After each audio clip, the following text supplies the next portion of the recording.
There we go. So, hi. Hi. To start off with, would you like to say your name and where you are right now, please? Okay. I'm Annie Garrety and I'm in Mapleton, which is a little village in the hinterlands of the Sunshine Coast in Queensland. So I'm high on a hill looking out towards the ocean and where the sun rises in the east. Lovely. That makes for some lovely pictures, I've noticed, that you tend to take. Yeah, they're endless. Same scene, just changes the colors all the time. So wonderful. So the first big question is, who are you? Who are you as a person, as a human being? What values, interests, passions, qualities do you tend to hold? However you'd like. I think especially figural this week, because I've joined 2 new clubs this week. I've joined, I'm only new to this area, and I've just joined the local choir, which is SATB, soprano, alto, tenor, bass choir, with about 30 people in it. And for a small village, that seems a big choir to me. So I'm beautifully done and had a wonderful time reading music and back into that part of my life. And then I joined a chime club. We play chimes. And it's only because I ran into an old music teacher friend who happened to move here the same time as I moved here. And she started a club for this playing chimes. And it's a very creative kind of music teaching that we both studied. So that's a big part of my background is having been a musician of you know, not really a performance musician, but playing instruments in orchestras and piano and an interest in creativity, actually, improvisation. So yeah, that's a big part of who I am in terms of what my interests are. And I think that lends itself to what my values are, which is I have, I'd have to say, an acute sense of what is spontaneous, what is new and novel, what is aesthetically pleasing. Yes, it seems to be quite a cornerstone of what do I watch, what television shows I watch, what interests me, and what makes me listen to the field in different ways through this lens. And I mean, it is a lens. I think when you've been trained musically, you listen differently. And then when you've been trained in creative processes for improvisation, where you look at the ground and how something new comes up for you in connection to others, I think it just is a lens that I take with me. So, the other thing is spiritual practice. So from the time I was in my early 20s, I had a Zen teacher who was a woman from America, and I was interested in transpersonal experiences on retreats and things like that. And so that stayed with me for, I'm in my 60s now, so it stayed a long time. So it's been a constant thread. I think I've been in something like 10 different Zen groups and various other Buddhist pursuits. And yes, now I'm sort of a solo practicer, really. I'm not really in any, oh no, that's not really true. I'm in online groups now. So that's the new thing, online Zen groups. So that's also in the background, and I think that's fed by the historical or the family origin stuff, which involves a kind of Celtic mysticism interests that come down the maternal lines. So I know that influences who I am in the world. Who am I? Currently, I'm an old person. I'm really identifying with this new place of being in my 60s, where I feel let off the hook of a lot of things, like let off the hook of a lot of accomplishment things. It's like, oh, I don't have to worry about that anymore, and more into I'd call it in our terms finishing gestalts. So more into what's the unanswered questions? What's the unanswered bits that I haven't lived out? So I've got more time to do that. and I only work part-time, so that I spend the rest of the time still finishing lots of gestalts. Okay. So is that enough about who I am Yeah, and my yeah, values? that's Hmm. yeah, that's lovely. So another question is, what comes to mind as an event or as a set of circumstances in your life that have shaped or influenced who you are? Hmm. I think very much so, like being asked, would I like to take another instrument? This is when I'm about 11 or 12, and to join an orchestra. So a children's orchestra, and then staying in that children's orchestra for some time as an adolescent. And I know that that really changed from playing, like you learn to play the piano, you play with yourself. Mhm. I knew that something is really exciting about playing with other people. And it's still to this day, if I, whenever I join an orchestra, and those moments on stage where we all play our part, but we make beautiful music. Mhm.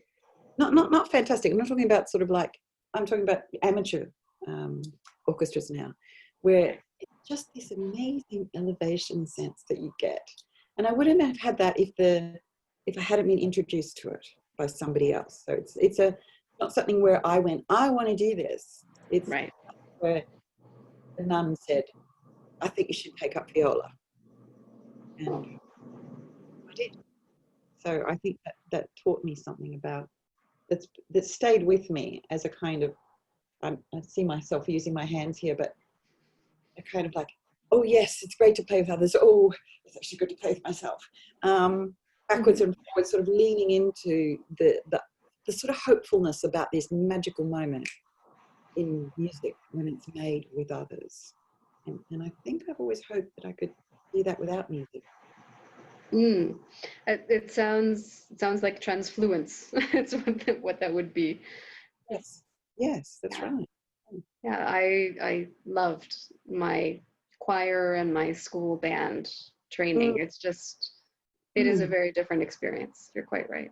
What, I'm just Yeah, curious, what instruments you play? piano, Hmm. viola and violin, Hmm. guitar, marimbas, recorders. What else? That's about it. Oh, Yeah. Oh, okay. drums. Oh, I play drums. I used to play kit drum as well. So Oh, yeah. okay. I was a music specialist in primary school for many years before becoming a psychotherapist. Aha. So you have to learn lots of different instruments and teach lots of instruments in school. Yes. Yes, absolutely. I think we were talking about this in Santiago briefly about your music teaching. Yeah. Yes, yes. That for me is just, it's so important for kids. It really is. It really probably saved me at some point from clinical depression, craziness. Yeah, me too. I'm going to say Yeah. that. I believe music has saved me more than once. In fact, it has saved me at least 4 times from Mm. going down the slippery slope of a very poor sense of self. Hmm. In a rescuing force. So I still believe in it as a rescuing force for others, but Yeah. I believe it's a communal rescuing force. Like it's, well, no, I'm going to say it's both, because at the moment I still use it. Like for me, people scribble. I use Hmm. improvisation on the piano as a kind of scribbling, Mm. a sort of trance-like scribbling. It's a journal. Hmm. And sometimes I actually record the improvisations, and then for a Hmm. series of improvisations, because it's a record of the moment's feelings, but it's Mm. not. And I use it as a kind of processing thing, I realize. Yeah. Wow. Hmm. Yeah, I used it more socially and structurally. It's music, and then because really it's not my gift, Yeah. in theater, but it's the commitment process to a collective project I and love that. the rehearsal and then having something to reach forward to. And I do that now with Gestalt therapy events. That's why I'm in the planning, because it gives me something to do until the next one happens. It gives me something to look forward to. Yeah. Yeah. Well, that's very nice. That's the flip side. The thing that I'm exploring a little bit more again this week is that wonderful power of being in an organized, which is a very Babylonian form of music. You know, I've got this kind of two forces that have always fascinated me, and this is probably part of who I am. Is it the Dionysian forces of spontaneity, almost the fun ones, chaos, fun, revelry, that's right, a bit of wine. And then this incredible force of structured harmony. So the god Apollo is also the god of music and the god of structured harmony. And so these two forces play out in my world as well. But this week I was into structured harmony. Good week. Okay, it's a structured harmony kind of week. Yeah, it's a kind of structured harmony kind of week, as in join with other people and make music, hopefully with, well, always with harmony. Even dissonance is harmony. So yeah. Well, speaking of people, I wonder who a person would be who comes to mind as having been an influence or a significant figure in your life at some point in some way. Yeah, I think I've actually already sort of mentioned it, that my music teacher, Sister Mary Carmel, bless her cotton socks, incredible influence at a time in my life where we'd moved schools. I was that kid on the playground doing nothing by themselves for long periods of time. So I was offered free lesson. I was picked up as having some sort of gift, and so I come from a very poor, large family, and so I was offered the opportunity for some music lessons and an instrument. And it was a Catholic school, so you didn't get anything like get state. But so I would have to walk after school for a mile to go to practice, and then walk home again.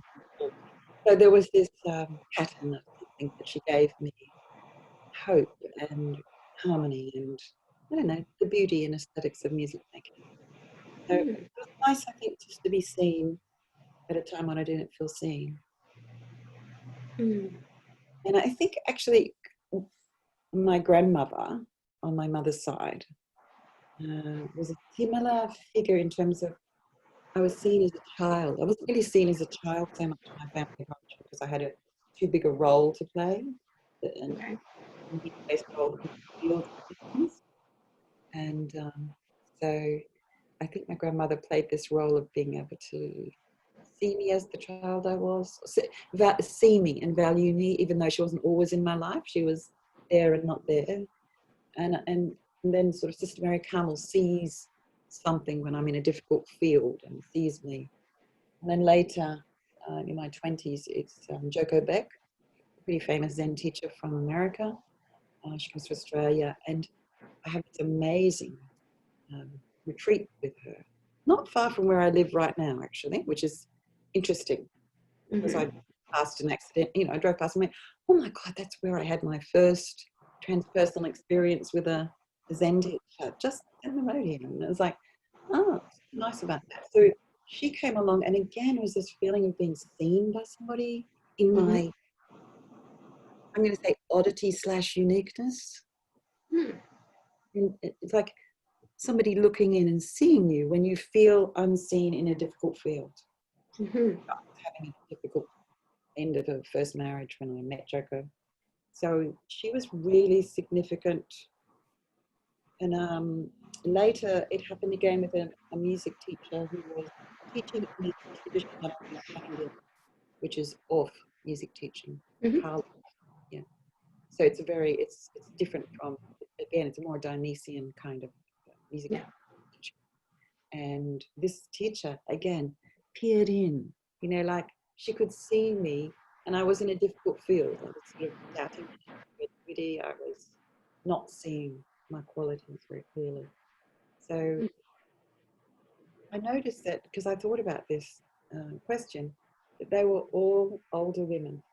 So it was a series of older women being able to, and there was one other, Miss Molly, at the first school I got my first, teaching, permanency. But she was a staunch feminist and could see that I was floundering in my single parent world. And she fought, I was floundering economically, I was floundering personally. And she fought for me to have permanency, which was an enormous thing, to have permanent music teaching position. It meant money. borrow money, it meant I could buy a house. It changed my life. And again, she did this thing. She just leaned in and fished me out by seeing my worth and my value. So yeah, that's it. Those women have been incredibly, there's significant background, and they all connect to both music and spirituality. Well, that actually connects to the next question very nicely, which is how you experience yourself as a woman or within your gender. Oh, I love this question. No, I seriously love this question. I have 2 granddaughters in Saudi Arabia, and they're Sri Lankan Malay children. So they're children of color, and they are female in a culture that I know they'll stay, they'll grow up there probably. But I just know that it's sharpened something about being female for me, being the grandmother of these grandchildren. And it's sharpened something about, for me, my experience of being a woman is my easiest tap into privilege and non-privilege. Mm-hmm. Male privilege is there as I grew up, and female privilege is here. So it's the first.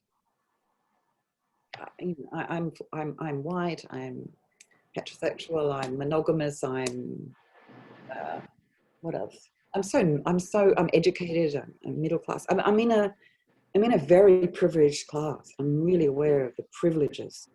It's the political privilege, it's the power that's there. But I was sharply aware as a child this non-privilege. So I experienced being a woman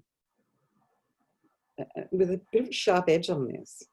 Yeah, and it's good because it helps me tap into a little bit. Like for me personally, there's a little bit of anger about and injustice about unequal privilege.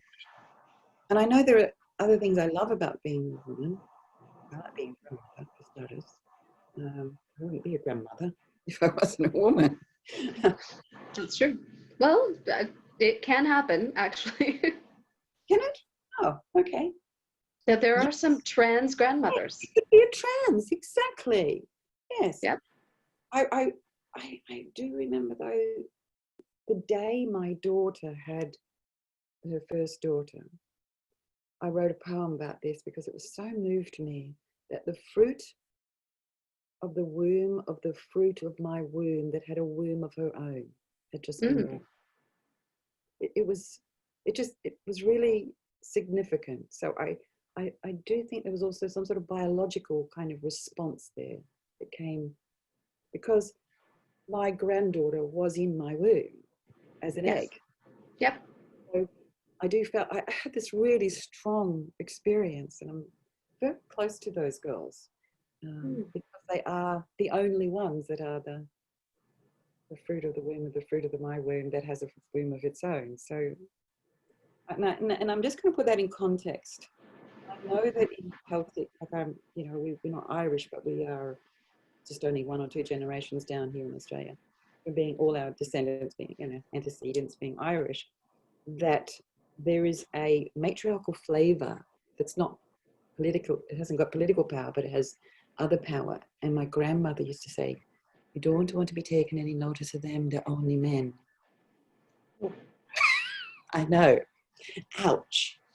And I feel like there was this relationship to power that was underneath and power that was on top, that was sitting in the field around me, influencing how I think about my gender, and creating questions that need to be answered as far as that goes. So it sounds like we have a spiritual, feminist, Gestalt grandma. Yeah. Who is still very young and has time on her hands to do a lot of things. Well, I'm still very curious. And if there's one thing about myself I know, and my parents complained about from the time I was 2, apparently, I'm very, very curious. And I'm still curious. And so this brings me to my love of Well, research.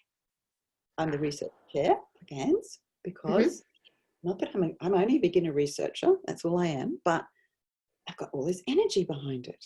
Like you said, I'm grandma, but I'm still young enough and still passionate and energized by things. So, So research chair in GANS is a Gestalty kind of thing, but just backing up one step, how did you get to Gestalt?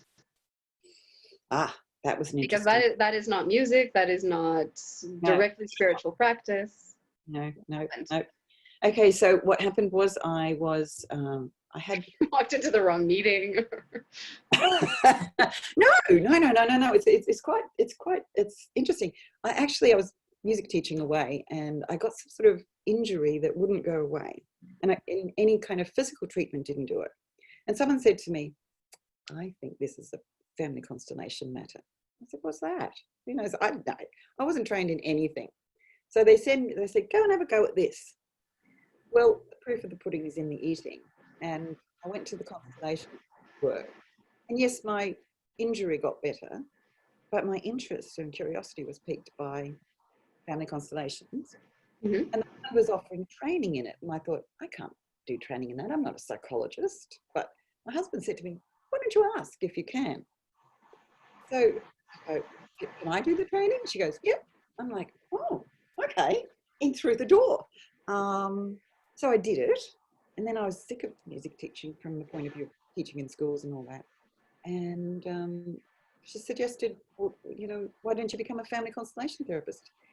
Which is a strange thing if you haven't got a psychological background or anything. So I said, and she said, the way to do it is to become a hypnotherapist first, because you can get Or certification. And I thought, oh, hypnotherapy, that sounds fascinating. So off I went. I took a sort of redundancy package from teaching, and I studied hypnotherapy and set up a little clinic. But I felt really like I'm a person who has to understand what's going on. Otherwise, I don't feel safe, and I don't feel like I can offer to people if I don't have a deep understanding of what I'm doing. Ethics? So, yes, ethics, exactly, precisely. So I had ethicalitis, and those get in the way of so many projects. Damned ethics. We could do so many things if we didn't have ethics. That's right.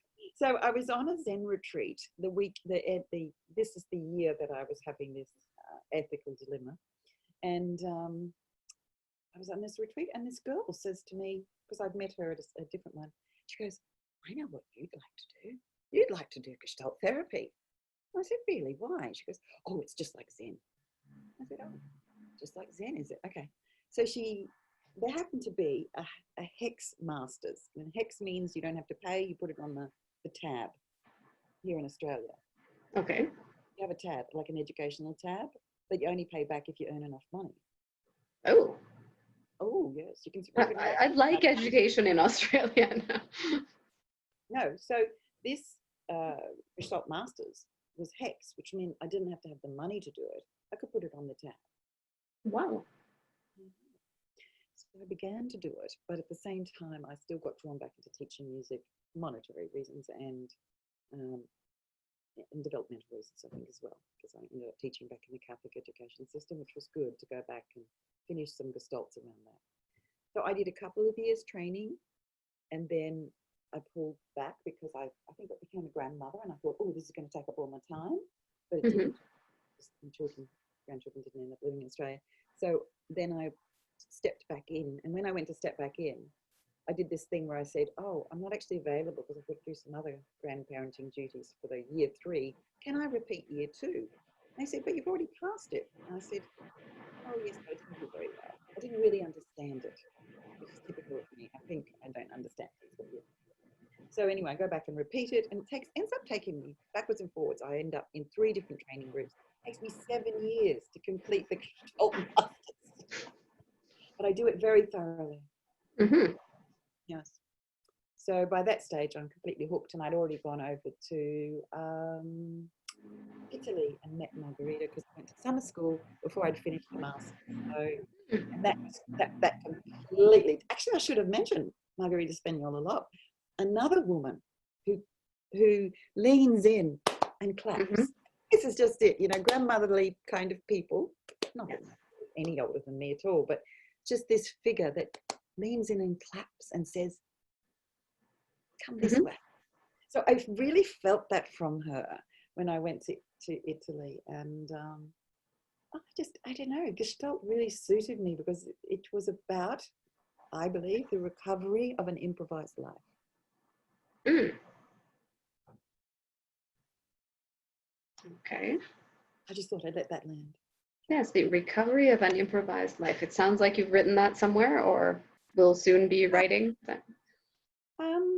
It was the non-title of a lit review, so I actually used a different title. But in my head, it was leading to this paper called "The Recovery of an Improvised Life," and it's to do with aesthetics and truth, and it's not spontaneity that's devoid of deliberateness, because true improvisation has a ground of deliberateness and a figure of improvisation.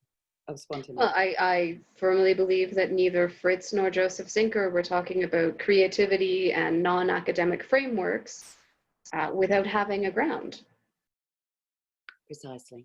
And there are great models for that in the music teaching method that I'm very familiar with. So, and within Gestalt, what is it that caught your attention? What is the thing that you're fascinated by or that you are drawn to? energy, vitality, and novelty. It's like a recipe. If you can, yes. When people are congruent, it's a combination of this, or when people are authentic, I mean, it's a combination of this congruence plus novelty, plus emergent novelty. It's fine that people can be congruent, but without novelty. And the funny thing is, I really believe our neural systems are highly attuned to what's in this moment, what's actually arisen in this moment. You said, "Oh, that sounds like a title you've already thought of before." And I went, "Yes, many times." But you could tell that without any context. You could tell that because you could feel the flavor of whether it was new or old. It didn't arrive in the moment, and you knew that. So I feel like that's kind of my fascination, is that there's so much vitality, which is energy, released when people have enough ground to become spontaneous in that moment. So, and there's a funny thing, you know, there's a subject called vitology. It's a very ancient subject. Nobody actually studies it anymore. Okay, thought I'd missed something. No, I wouldn't have known about it myself. I only had a Pakistani cancer specialist, and he had this ancient book on his shelf called Vitology, and I was spruiking my stuff about the recovery of an improvised life to him and what my fascination was about vitality. He said, "Oh yes, this is an ancient people don't really study anymore, called Vitology." And there it was on a book. I remember seeing that on an album cover, and now I don't know whose album it was, but I want to say Pearl Jam. Oh really? There's an album out there somewhere called Vitology. Okay, there you go.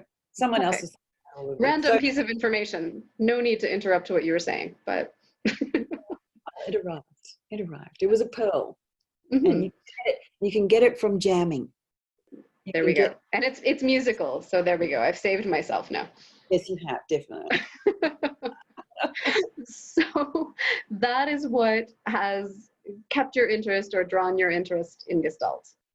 And did you want to say anything more about that? It's just sense of self, that's all. I feel. I'm still here. I'm just refocusing my camera. Oh, okay.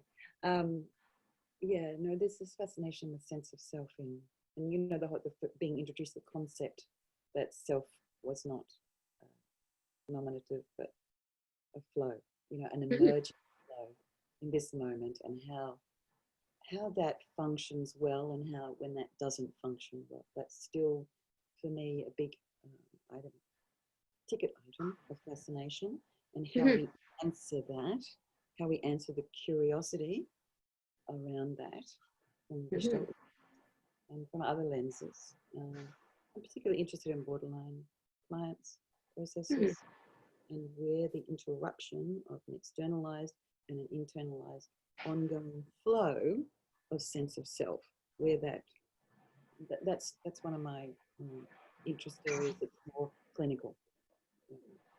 Okay. Well, I'm also wondering, as you've gotten into this kind of Gestalty world, what challenges you've run up against? What has been challenging in some way for you, either clinically, personally, process-wise? Oh, God, it's always challenging. Well, I actually found it really challenging. So I feel like I almost had to move forward, then pop off for a bit and get a run up to get over the next hump. Gestalt training's always been trauma informed. I think we live in really interesting times Gestalt-wise now, because we can say things like contemporary relational Gestalt. That's by doing that, we invite in a whole lot of other information that balances out any imbalances between Dionysus and Apollo that are historically in the field of Gestalt. There have been imbalances in Dionysian, irresponsible, unethical behavior, and they were counterbalancing imbalances in Apollonial structured and controlling forces in the psychotherapeutic field. And I think that because it's a long-standing question of mine, how these forces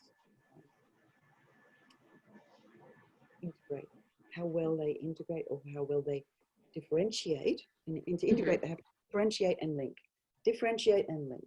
But if they're not differentiated and not linked, you can have damage. This is where ethics comes in. People can become traumatized and wounded when this is in the field without enough of this, or when they're not linked. So that's been my challenge, and I think that just played out many times. And my own traumas from childhood, complex traumas, came to the surface, and I would say we're not intelligently held always, but the best of evidence. But I just feel like Gestalt's always been growing and welcoming new information in to make it, to address this society field. There's been this almost a fight between some elements of this, instead of what did I say before? I'm using Dan Siegel's words here, linked differentiation between the Apollonian forces and the Dionysian forces historically in Gestalt's development. Oh, that sounded really intelligent then, didn't it? That definitely sounds like a research chair. I mean, I can't even respond. See, I'm a little old lady, little old grandmother, sitting in the hills of nowhere. Well, I mean, when I've asked about challenges, nobody else has come up with like a war between gods. So yeah, that's right. Yes, it's a whole new level. I'm very impressed. It's very spiritual and mythological. Mythological, it's Greek. I think I'm sure I was. If there were previous lifetimes, I was definitely Greek. Definitely. Yeah. Okay. And on the other, yes, sorry, worshipped in the temple of Athena. Definitely. Okay. So on the other side of the war of the Greek gods and the challenges, what is the pleasure or the greatest moment or greatest experience that you've had around Gestalt? I have an answer for this. So I think the pleasure is the release of spontaneous creativity. That for me is an internal to external. It's an embodied, but also relationally connected experience. And it would happen. We'd be in some training thing, and I don't know, I just start singing, it would just spontaneously happen, words of a song. And always it was from a place in my voice that was secure rather than insecure. And it was sort of sometimes annoying for people, but mostly it was from a place of joy, and it created some joy. Peak moment though, I had a friend, I made a friend and fellow person who was training with me, and we had to do CTO's fishbowl. So we had to be the therapist and client, pretend, you know, it's Okay. practice. But the fishbowl was the rest of the people around us and whoever the trainer was. Anyway, we'd had some joyful moments, and this woman was a singer as well. So we'd had some joyful moments that preceded this sitting down, and she was my therapist and I was the client. And I don't know, but the playfulness was in the air. And so I began to sing my problem to her. And she sang her therapeutic response. And I sang the next part, and she sang. We did 20 minutes of therapy singing our answers to one another, and it ended in a harmony where we were both singing together. Wow. When it finished, the room was like totally silent. We'd gotten lost in it, you know, we'd forgotten them in the moment of what was happening. And still to this day, the trainer would go, wow, that was really amazing to watch two people who were singing, no speaking voice, just singing. And then to Sounds sing kind of like a spontaneous therapeutic opera. Yes, it was. It was An definitely improvised opera. improvised opera. It was a therapeutic improvised opera. Now, you've just given me an idea for a performance art. Gather another woman or man who can do this, because it's just some people are used to A, improvising, and B, singing. Mm-hmm. I don't have a great voice. I really don't. I was pretty ordinary range, but I'm used to improvising, and so getting into the right ventral vagal state together with another person, you inspire each other, and you're safe.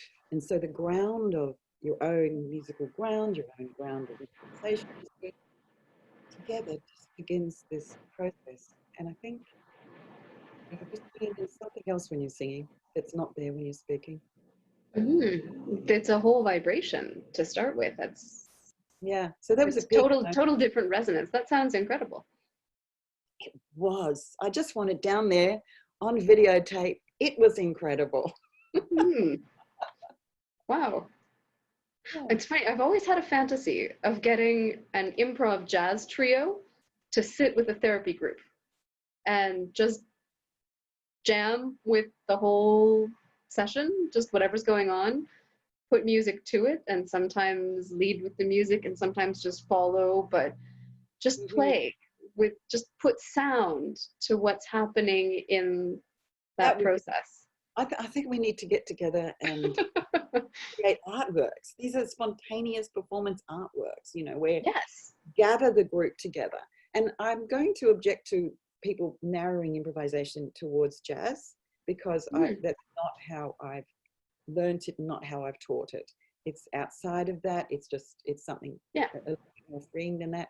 Anyway, but I can imagine it, and I can imagine it with a circle of marimbas. And people listening to what's going on, and in the background, you know, just these things occurring, and then recording that, and then re-watching that, and letting the participants listen back again to the music, and then reflecting back on that. I mean, can we combine a trumpet maybe with a wah-wah mute once in a while, and the marimbas and an oboe? Can we do that? Are they okay? South America here. Yes, okay, we can definitely do that. Now we just have to pick a continent and get some people together, and then we'll do a thing. Or once the plague is over. Yeah, maybe, but maybe not. Maybe something, because there's been so much music online. So many spontaneous responses from the arts that I think, maybe not. Maybe you need to be clever and figure out how to do group therapy online, which I'm just doing some training in soon. Well, I'm doing I'm giving some soon. Well, I was referring to Daisy and Peter Cole's training I'm doing this weekend, but then nice. Do some training about online Gestalt with these couple of people. Who was it again? Yes. wasn't it? Yes. And a musician, you and David. Yes, So actually. Yes. I'm totally looking forward to that and combining those two things together with my own maybe research project. Ooh. I think This sounds good. And this is the last question, actually, is what's next for you, or what you think needs to be next for Gestalt? certainly energy is what is needed. As far as where Gestalt is in the world, placing it within the bigger field of psychotherapy, Mm-hmm. what is its real unique factors? And I know that it has something to do with this vitality, energy, creativity. That is, we need to articulate this better in a world where not only the common factors of successful therapy, but the factors we now have in common with so many other psychotherapeutic modalities or positions, from neuropsychotherapy to conversational models, PIT. We have a lot of things in common with others. It's not so. What is our unique factor? And I think it shows up in. I loved Jan's answer to one of the questions you asked him, and there was something about what you like most about Gestalt, and he said, "I just love all the people that I've met. They're fantastic people." And I look at her, and I think something about the capacity for creative, new energy, vitality that is there and very immediate, and it's trained into us. And so we need, I think it hasn't, I don't know, correct me if I'm wrong, but I'm just not sure it's articulated well enough in our field what that unique factor is. It may not be. Maybe we should do some research and some publications. And I think so. I think we do. I think this is really important at the crucial point about visibility and vitality. I think it's the English people who put this forward, visibility, vitality, and integrity, and as aims. And we adopted those in GANS for the council. And there's a certain lack of energy at the moment in Australia with Gestalt. And there's other places where there is energy in the world globally with Gestalt. And I think we need to articulate what is our gift. What is the gift that we bring that remains the gift that we're still offering to the not only to the psychotherapeutic community, but of course to the community, to life. You know, and I think what you're doing, your project, is really bringing that back alive. You know, especially some of the particular people that you've interviewed, and I can feel this energy, and I can feel this, and I go, see, it's there. There's this, but I don't feel it's articulated, and I don't know quite the right kind of research. I need to zero in on my own interests and to answer that question that you just asked. What is the future direction? And I remember Jean-Marie in the interview with you, he said, it's finished. It's finished. It's like, it's absorbed. It's that, and I went, I see. So we're in a place in history where that's possible. We're at a point. That's possibly true. And it's possibly not true. So I think we need to articulate very carefully, not the word consilience, but certainly where we're all meeting. The meeting ground in psychotherapy, but also to articulate what is incredibly unique energetically. There you go. That's it. Oh. Yeah, that's it. Is there anything else you'd like to add, or is that it? That's it. Anything about your person, your thoughts, your... I think I've covered it all. Apollo, Dionysus, creativity, vitality, and sense of self in relationship. I think it's also to that. It's for me, that's the slow ground that I'm always still creeping up with, is how does Gestalt affect me in my interpersonal world? In what ways has all this work shown up in my personal world? So That's kind of like a more calm interest that I have, that you know, there's certain qualities to relationships that Mhm. have become more clear to me, that in fact have been enhanced by Gestalt. Oh, and I just wanted to briefly mention my Gestalt project at the moment, which is simply setting up online practice groups for Mhm. peers to practice the Gestalt principles together. So it's Mm. not supervision, Mhm. it's not training, it's not therapy, it's not treatment, none of those things. It's not there for that purpose. It's simply, so I've set up 3 of them now. It's simply for Gestalt therapists to practice Gestalt with peers, process and presence. So it's a really lovely little project that is about the texture of interpersonal relationships when you agree to practice these principles before you begin, and you spend a short time together and finish. You're just there to practice the principles. You're not there outcome based Mhm. practice. Mm. Well, that sounds interesting. It has been. It's been very good old Well, project.